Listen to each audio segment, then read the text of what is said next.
You have no idea how powerful your console is, but these games, they're going to show you.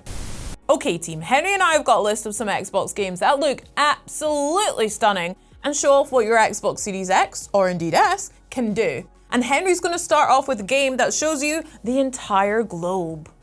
As far as technological achievements in gaming go, simulating the whole damn planet has to be way up there.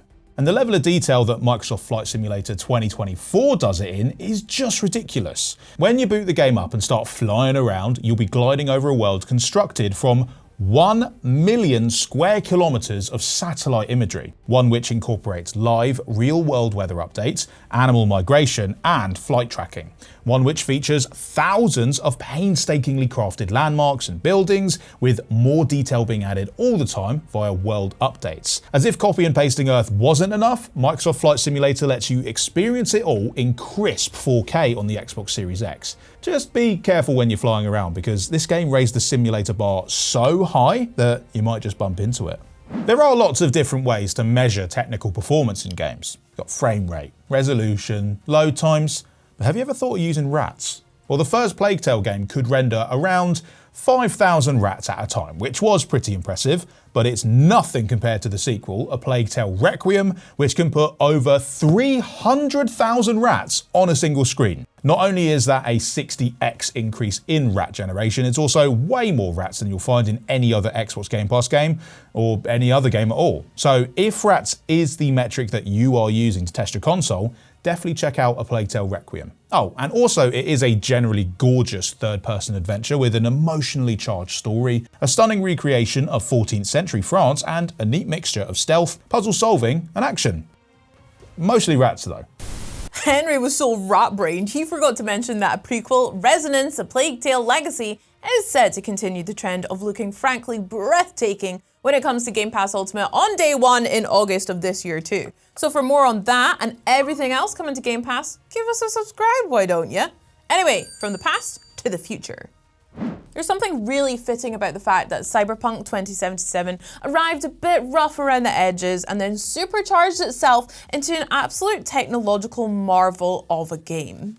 These days, paying a visit to Night City on the Xbox Series X is a pretty brain-frying experience. The whole metropolis is brought to life in such cinematic fashion with volumetric fog and a dedicated ray tracing mode that's perfect for a game full of neon lights and shiny surfaces. It feels truly alive too. The NPCs don't just zombie walk around, they strike up conversations and go about routines, and in a great many cases, try and shoot you with guns. So try not to get too distracted by all those shiny visuals, okay? Is Cyberpunk 2077 the most convincing game world that you've ever encountered? Or is it somewhere else? Let us know down in the comments. Kingdom Come Deliverance 2 is just like Cyberpunk 2077, and also not like it at all. 1400s Germany is a very different place from Night City. There's a lot less robot arms and hair dye, and a lot more horses. Although, actually, a cyberpunk horse would be absolutely sick. I think I'd call it Roach. But both games do contain vast, incredibly detailed open worlds that give the player a ton of freedom to free roam and then find their own footing in. And they're both super dynamic too. The people you meet in Kingdom Come will respond to everything from the clothes you're wearing to how quickly you respond to dialogue, truly making it feel like you live in a part of the game's living world. Kingdom Come Deliverance 2 takes a big leap from the first game, with a world that is way bigger and way more built up, but the recent next-gen update made the original pretty damn impressive too. Good thing they're both available with Xbox Game Pass though, eh? Style is a pretty integral part of the James Bond mythos, up there with cinematic supervillains, torrid love affairs, and incorrectly prepared cocktails, and no game has captured it better than 007 First Light. It truly manages to channel the full cinematic experience of a Bond movie into an exhilarating third-person actioner. When you're quietly working your way through a black tie event, the game is all debonair style, lavish locations rendered in intricate detail, and a screen full of realistic NPCs. And when things get loud, it's just as impressive, with one bombastic firefight and high-speed car chase after another, and some action set pieces that would not have looked out of place up on the big screen. To really see how much horsepower your console's got under the hood, look no further than Forza. Forza Horizon 6 is obviously a more arcadey game with less emphasis on absolute realism, but the scale of its open world and the detail that has been rendered in is astonishing.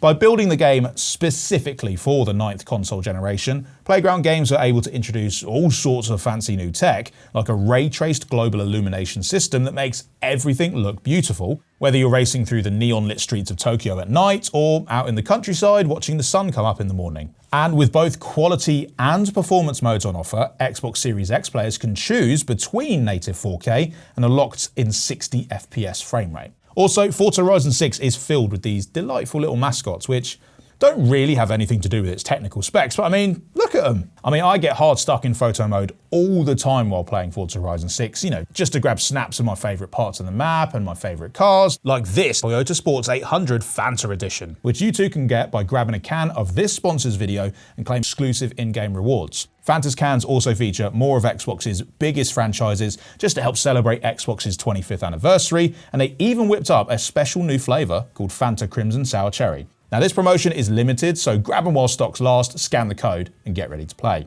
It goes without saying that generating entire planets is going to tax your hardware, especially if you do it with the detail, variety, and style that Starfield does. Bethesda's latest epic action RPG gives players free reign across over 1,000 planets, which means you encounter a huge variety of landscapes, creatures, and NPCs along your travels. But maybe the most impressive thing is that the game's whole cosmos is governed by a really remarkable physics engine that ensure objects always act and interact the way they should, while taking into account the specific gravitational quirks of whatever planet you happen to be on. Let's keep floating around space for another minute and talk about another equally, but very differently impressive game, Dead Space. Dead Space doesn't let you explore entire galaxies. In fact, it limits you to one single space station, but what a space station it is. The USG Ishimura is a nightmarish labyrinth of flickering lights, deep shadows, and deserted corridors that are actually never quite as deserted as you hoped they were. It's one of gaming's most iconic locations, and the remake brings it to life in style. Xbox Series X players can choose between an upscaled 4K 60 performance mode and a quality mode with ray-traced ambient lighting effects for a filmic look that is so effectively horrifying, it might actually make you wish the graphics were a little bit less good. In 2025, Bethesda decided to try out a Necromancer build and brought back an iconic action RPG some 19 years after it was first released. The Elder Scrolls IV Oblivion remaster takes players back to Cyrodiil, which they'll find to be just as packed full of magic, mystery, and fascinating characters as it was when the game was first released. Only now those characters look a lot more fetching, with improved AI and new animations, and the world around them has been given a total visual and audio overhaul. Throw in the fact that the remastered version includes expansions like Shivering Isles and Knights of the Nine, and you've got an astonishingly massive game that also looks and sounds incredible. Just the sort of thing to put your console to the test. Oh, and it's available now with Xbox Game Pass Premium and Ultimate. New games are still finding new ways to make our consoles sweat, so why don't you subscribe and ring that bell to hear all about it. If you do, I promise I'll try and use a less gross metaphor next time. Bye!